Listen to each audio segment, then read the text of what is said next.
Hey friends, so today we're talking about how your goals should excite you.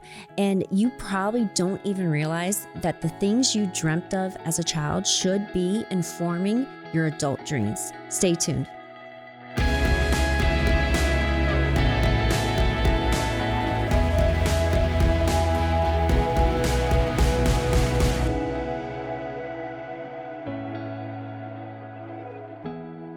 Well, hello, handsome.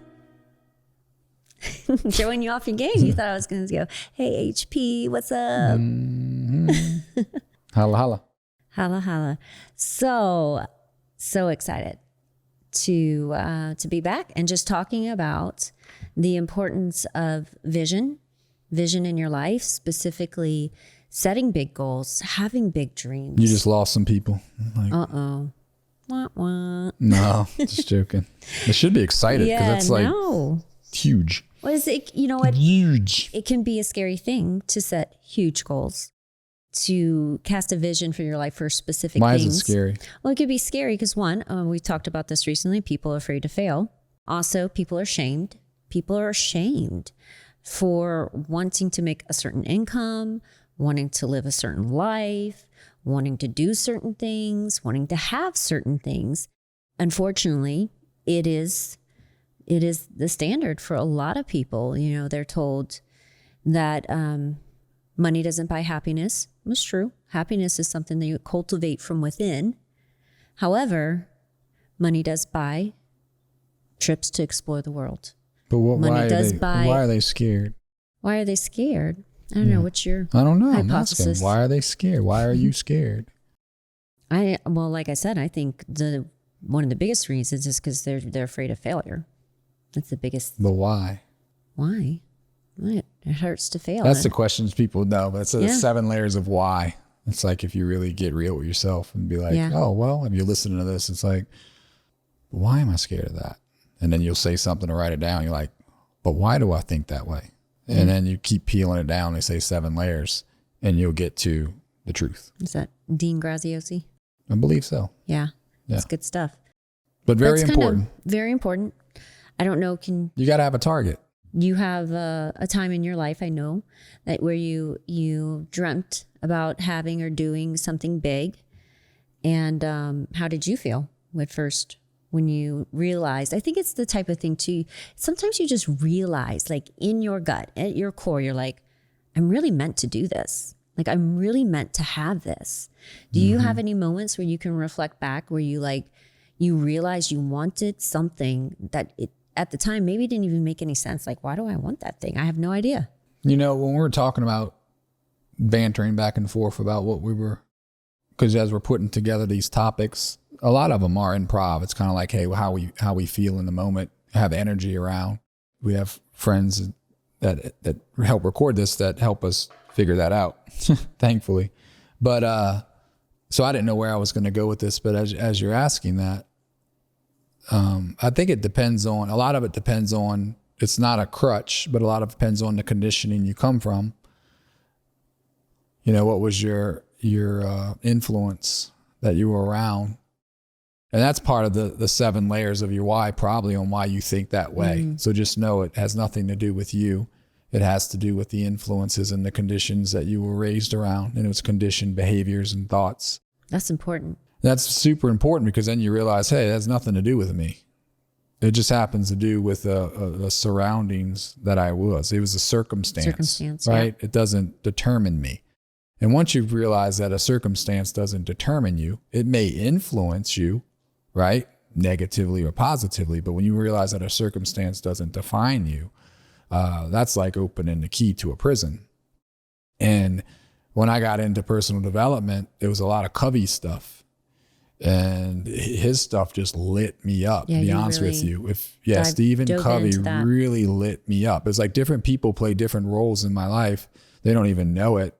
The hip hop preacher, Eric Thomas, he was just a guy that, when I dreaded getting up in the morning, he was a guy that lit a little fire in me. And I had to listen to 3-5 minutes of his videos, whatever they were. He got me going. Then Stephen Covey got me to where I was reflecting on things and opening up different perspectives and how I viewed things, and realizing what I just alluded to. Mm-hmm. That's the first step, is coming to truths with that, I'd say. Yeah, totally. What from your past, what was some kind of like, I guess it would be more of an obstacle, really, just kind of like a wall in between you and a goal, or you and a dream that you had? Well, I think what I guarantee you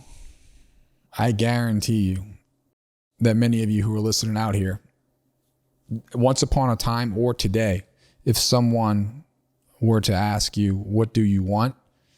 This is a sure sign that you fall into that category, or that paradigm, we'll say, of what I was saying earlier, is if they ask you, what do you want? You're going to say what you don't want.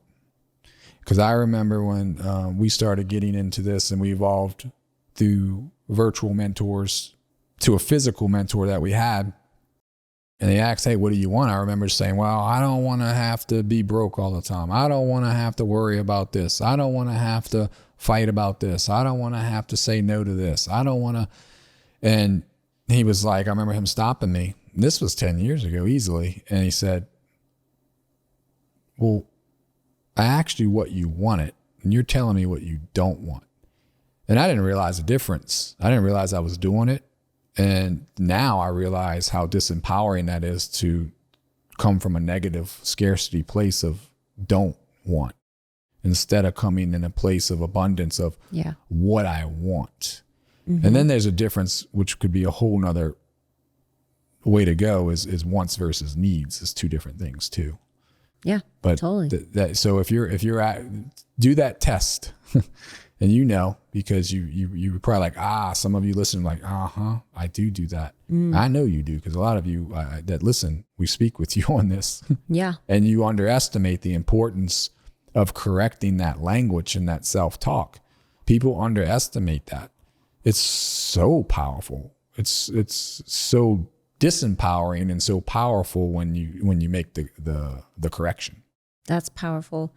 Because a lot of us pay more attention to the negative we see in life, and therefore we're like, it can lead you in the right path eventually, but you're like, I don't want a marriage like that, or I don't want to be struggling in my finances, or I don't want to have a heart attack down the road, or, and so we see a lot of things. And unfortunately, though, what that does, like you mentioned, over time is you have a broken dreamer.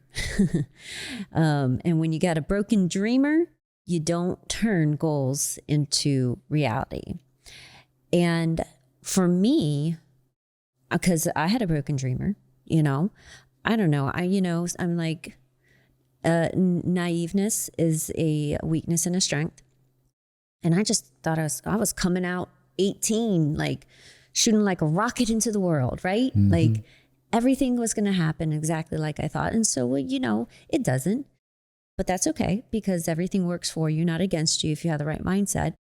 But I didn't think like that initially. We had to do a lot of personal development. And over time, the first, few years of adulthood and marriage and parenting and things wear you down a little bit. And I remember getting to a point where we had our gym business and we were starting our current business, and neither of them were doing really well. You'd be like, it's like, crap, like, can we just get a break? They had their moments. They had their moments, but at that time, it was like when we needed it the most, neither of them were doing very well. Yeah, you couldn't count on it, for sure. And it wasn't the business's fault. It was us. Right. It was our fault. It was my fault. It was, Right. But I got to the point where literally when we were on kind of like the brink of bankruptcy, we were like, this is coming if something doesn't change. I got to the point where I kind of like, I was holding on to a lot of childhood dreams with resentment. Like, this was supposed to happen for me. Like, I was supposed to be living in the big, huge house. Like, I was supposed to be driving the fancy cars. I was supposed to be a doctor. Like, all the things. And I'm like, how did I get here? And then to see in a moment, though, everything I did love and everything that did matter, which was you, our kids, the home that we lived in, which I did love and was grateful for, and our Honda Pilot, which I actually loved. Yeah, I like it's that a car great too. car. And I had to picture for a moment losing it. And all of the bitterness and resentment I had for not being where I thought I was going to be or having what I thought I was going to have went away. And in that moment, I said, you know what? I love this. I want to keep this. And anything else that happens from that will be bonus or lanyard. But I'm going to work my tail off right now because this is what matters. And so I began healing my dreamer, healing my goal setter, because for a season, I didn't know how to strive for the big goals without focusing on today. And I think everybody can be different, right? A little bit different in what type of goals motivate them, what really excites them. There's some people are really freaked out by the big goals, so they focus on the smaller ones. I, on one hand, need to set big goals, but then I always say it's the type of thing I set and then I put into my back pocket because I will get very resentful and discouraged about the time it might take, which is just, kind of throwing an adult tantrum, really. It's not based in reality. And then I'll give up. So I realized that I needed the big goals, but I needed to reverse engineer down to what matters today, what actions matter today, what bills are we paying today? Yeah. What time are we spending with our family? And it was through that process that I really, once I started feeling capable again and grateful, because I think one of my biggest problems was I wasn't grateful. I actually just wasn't very grateful. And to be honest, growing up, one of the things I heard often was nothing ever makes you happy, or nothing is good enough for you. And I had high standards for myself and for other people, but not always ones people felt like they could live up to, or myself. So it was one of the best things that ever happened. But through that process, I started to heal and to become like a healthy goal setter, where it wasn't just about me, it wasn't just about things. And what happened was actually some of those childhood dreams and everything just woke up again within me, but with a better purpose, with a better intentions, right? Mm-hmm. And that's the thing. I think part of the point of this podcast too is just to know that there's not one way to think about it. Although we teach a lot of that, I think it's important to reverse engineer, start with a goal, reverse engineer, and like you back pocket it. For me, it has to be in sight and on top of the mind, the big, hairy, audacious goal, right? So for me, some of it is tangible things that some people will be, oh, that's just flashy stuff or whatever. But for me, it's experiences and it's memories and it's legacy and it's helping other people to dream. Because I always say, we're just two kids from gravel roads. I remember the guy used to put a water tank on, this old man used to put a water tank on his back of his truck, pop some holes in a PVC pipe, and he'd drive up and down the road to keep the dust down. And then we'd get out there and we'd play football on it, and it was like mud football and rocks, So one red light, I remember I used to get knee highs for 25 cents at this local little store. And, we don't come from, Bel Air or wherever these ritzy places are or whatever. And I think that's important to share with people because a lot of people think that they can't overcome their circumstances. Mm-hmm. But something else that I think is equally important or more important is, and actually I was sharing this earlier, but now it really ties to what we're talking about more so, is a lot of times through life and even now, and even for me today, because we've hit some big goals, and I kind of got dormant and started listening to that pseudo side of me, that pseudo self. I started listening to the loud one. That's the loud voice, the one that kind of wants you to kind of conform or social pressure or other people's opinions and that. And believe it or not, I was like a caged animal fighting out of it. But the voice you need to listen to is that whisper, because that whisper is your authentic self. And it gets drowned out by that pseudo self. And if any advice I could give is to listen to that whisper, because I think back when we were struggling and we were conditioned by our environment and just no malintent from how we were brought up. It's what they knew. But it was that whisper, now that I think about it, as I listen to you talk, it was that whisper that said, damn, well, if they can do it, why can't I? And it was hearing their, so to speak, cliche rags to riches story. But I didn't see it as this cliche and roll my eyes about it. I kind of the whisper would say, well, if they can, why can't I? I come from a gravel road and this and that, and they come from, and you don't get too much into comparative, but it is relatable nonetheless. And it was that quiet whisper that says, why can't you? Why shouldn't you? Why the F not? And it got to that. And then you start diving into the personal development, and that just nudges you along. And then you start listening to the whisper more, which is your authentic self. And then when that authentic self starts leading, you start drowning out that pseudo self, which is the conformity to everybody else who's struggling, by the way, who's got all their opinions and pointing fingers when they got all their skeletons swept into the closet and all their failures because they're too cowardice to even act on things. But you're letting that drown you out. So listen to the whisper. That's so good. I like to think that our childhood dreams are informant to our adult dreams. Only when we're given glimpses of the things that we want as a child, they don't have the other little details that's going to really add motivation, add the pain behind your goal. Pain behind a goal is very important. But I often think that if you want to heal your dreamer, if you want to begin to connect with that whisper, go back to who you were as a child, what you dreamed about. Now, some of the things I dreamt about was being a singer / actor / doctor. So that one, but there were important things within that when I look back, even that goal informed to an extent who I was, what was my personality, that I wanted to have impact. I wanted to have influence. When you're a kid, you just want that because you think you want to be famous, right? Mm-hmm. But these childhood goals over time actually informed who I was or could become as an adult. And there's simple things like my family every summer, we didn't have much. My parents had 7 kids. I'm number 5,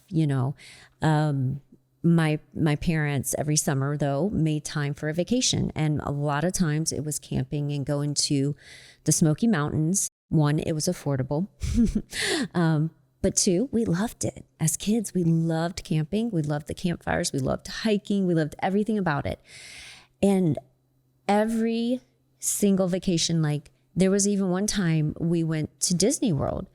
And at the end of it, even though we'd have fun, we always wished that we could have gone back to the mountains.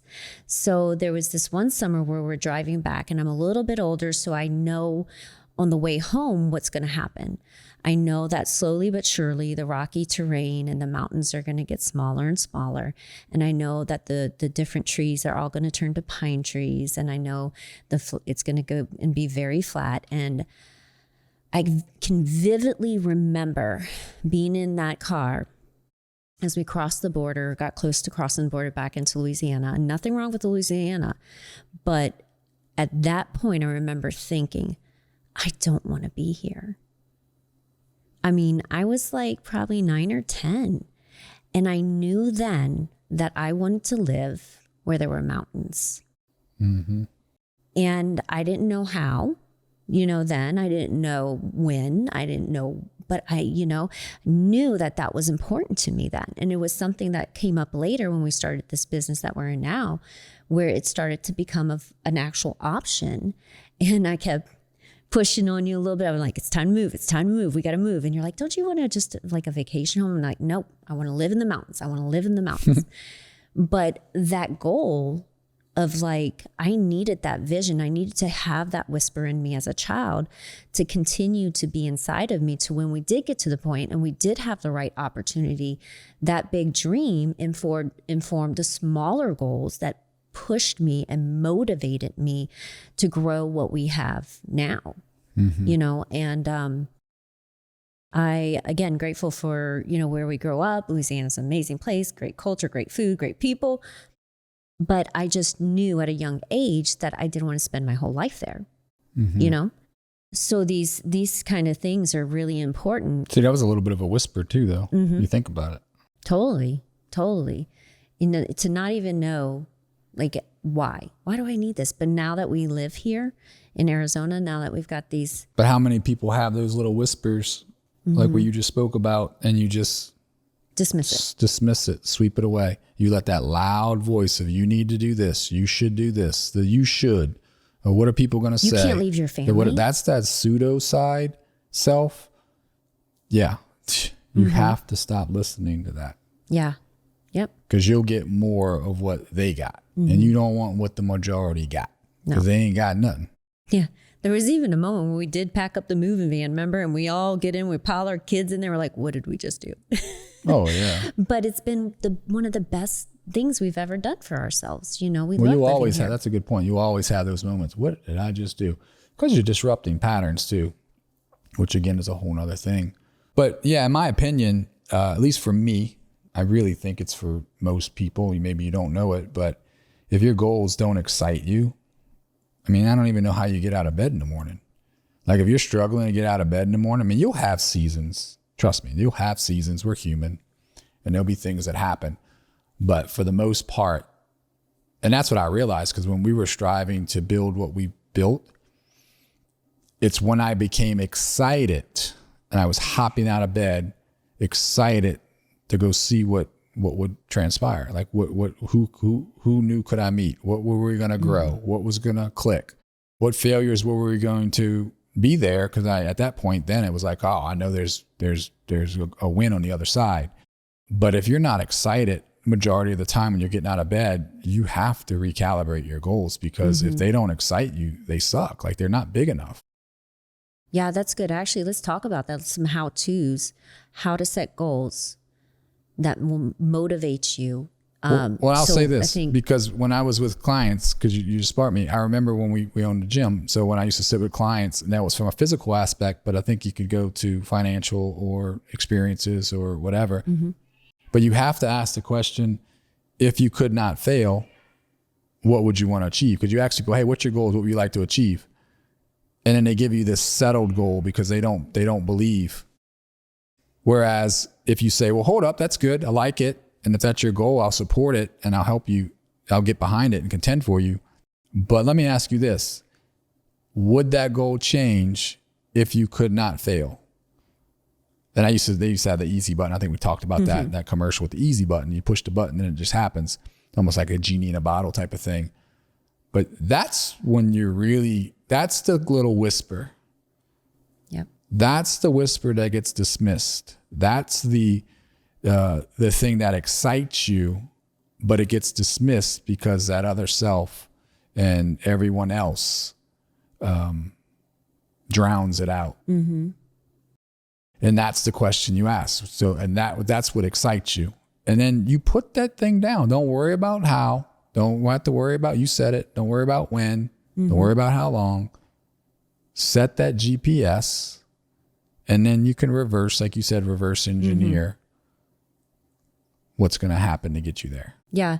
And that's. And you figure it out along the way too, a lot of it. Oh yeah. And you'll have to pivot. You have to, if you're committed to. And I think that is actually a necessity, is to set the big goal, whether you're the person that's motivated and excited by it or not, because there are different personalities. And it's just, I feel like some people need to just know, what do I need to do right now? But if you don't start with the big goal, whether you can totally sink your teeth into it, you don't need to break it down into the smaller ones. Like you can run with it, kind of like you. But me, I need to set the big goal, and then I have to reverse engineer. Either way, either method gets you to the same place. However, for those people that want to just only start with the small goal, I feel like, you're going to reach a level of success. You will, if you're very committed and consistent and dedicated. However, most of the time, people that only set the smaller goals and not the big, hairy, audacious ones, like you like to say, are really limiting themselves, because you have to have a vision, a greater vision that continues to lead you beyond that point. Otherwise, you're just putting a cap on yourself, really. Because if you can do those things so easily, right? If you only set the goals that you could do, those are the safe goals. Like, I won't fail at this. I'm going for the gold. I know I can crush this. But if you only do that, then you're actually, the things you crush, you're only working at a fraction of your capacity, because true success is going to require you to work at a bigger capacity and call out talents and skills that you don't even know you have. I was going to say, it's going to require personal development, because who you are today and what you are is only going to get you these goals, right? The ones that you're kind of kicking the can down the road. But once you expand, that's where the bigger goals lie, but it's going to require you to expand. And that's when people shrink back, but just know that's what's required, and that's part of the process. And that should be exciting. That's why I keep going to that word exciting, because the goal should be exciting. It should excite you. The person you have to become or will become will excite you. And the last thing I'll say to that's something that I'm coming to know more now. There's that book, I think it's called The Gap and the Gain, and it talks about wants and the needs. Stop focusing or coming from a place of the need. It made so much sense when he articulates it so well. So I'm not even going to try and go there. But basically, what I will say is, it's kind of like with that saying with, I don't know if it's Socrates or one of them, about when he dipped the guy in the water, and he said, when you want oxygen when you want your goals as much as you want oxygen, you'll succeed. You notice they said want there, not need. Yep. Because when you come from a place of, I need, that's a place of urgency, and it's yucky, and it's just a weak. And honestly, it's probably a lie. Place. Because the thing that people think about when people are shamed for their goals of wanting, a certain amount of income or wanting to live a certain place, do we need to live here in Arizona where we live? No, I don't need to. I want to. That's a good point. That's it. And see, there you go. When you change that paradigm from wants to needs, you come from a whole different place that's more attractive, because the other place, people can sense need too.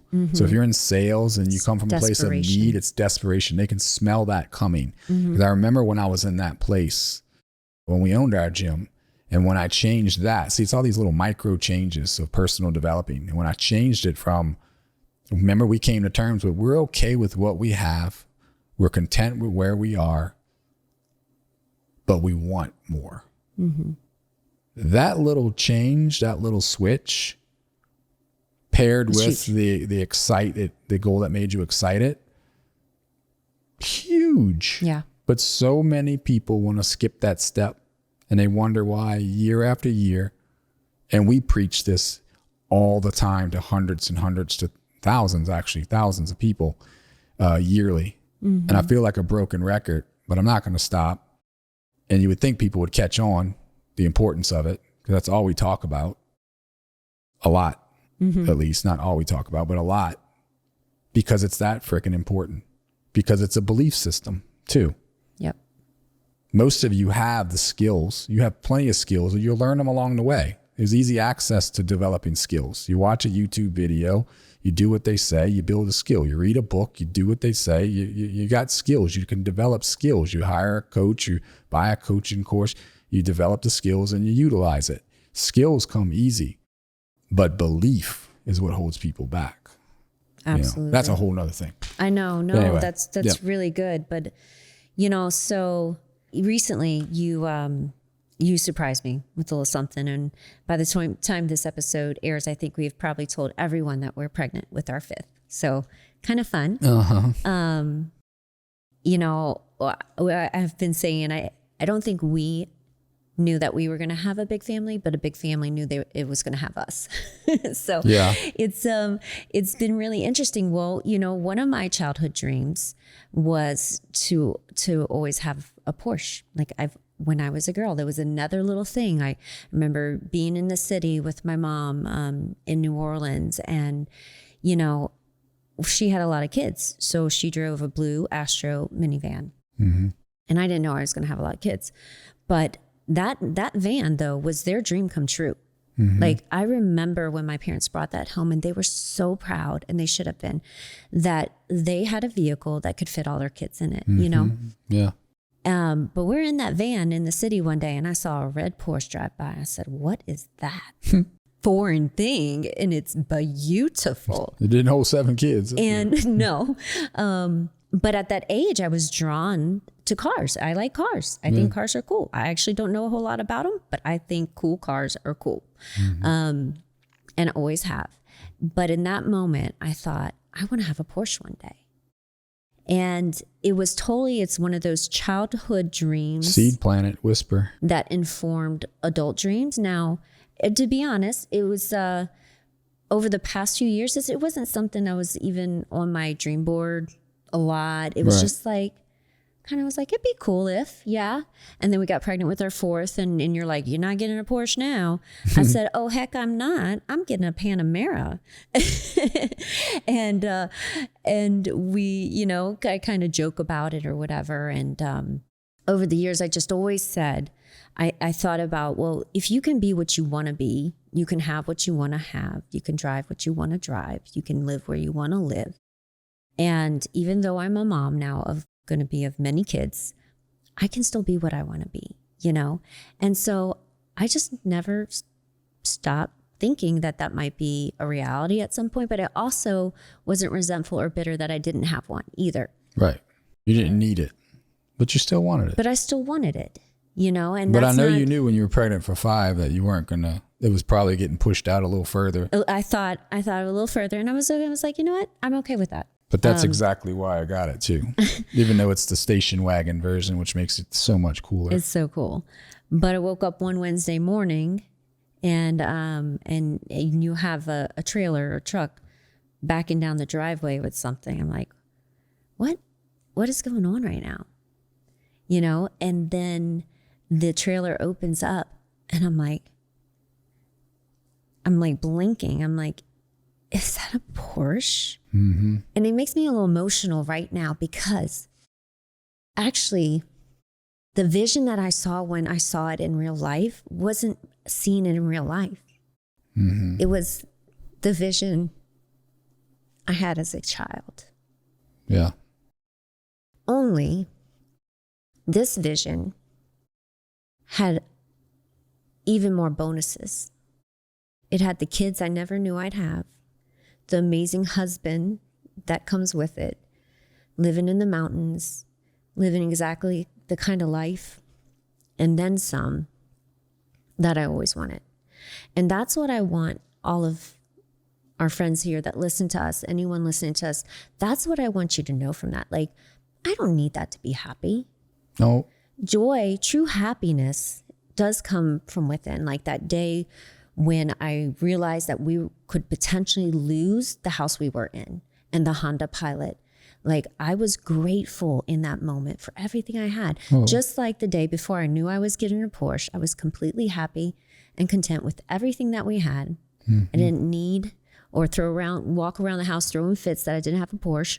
Well, that's important because one of the times in our life was, and maybe some of you need to do that's listening. Maybe you don't. I don't know what you need, but for us, if you've heard our story, you know it. We got down because mentally we had to say, I didn't want to have things to be contingent on our happiness, to your point, what you just said. So we got down to where we shared a car. If you've heard that story, we didn't have cable. Our date nights consisted of us at that time a Subway sandwich and all that type of stuff. And I think back, we had some good ass times and we had fun and we were happy.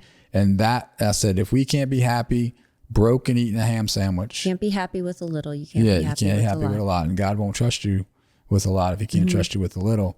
And that was kind of our motto. And that's why truly, to your point, like I mean, take it all. It suck, but it wouldn't break us because we've been content on a park bench with a ham sandwich and God and each other. And so that's the difference between wants and needs too. Yep. Absolutely. Yeah. So cool. Yep. And when I start that car up and I hear her purr, she does I'm purr. like, you know what, girl, you can be what you want to be. So now I have to drive because I'll actually enjoy the hell out of that car too. It is a beast. It's a Panamera GTS. So it's like their sporty one. But this you thing, like my car. But I went and got her a specialized plate that says Mom Wagon 5. So I don't know why people hide their license plates on like posts and stuff, because it's like you drive around for thousands of people to see it across the country, and that's what you're hiding your license plate for. But it's Mom Wagon 5.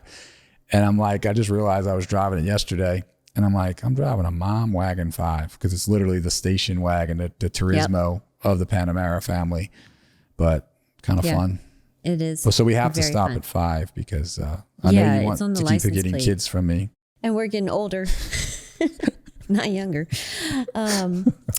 This is awesome. Yes, friends, I just want you to know you can be what you want to be. Let your childhood dreams inform your adult dreams. And honestly, they're going to be even better than what you pictured. So, all right, friends. You deserve to live the life that you desire. Go out and create your new American dream.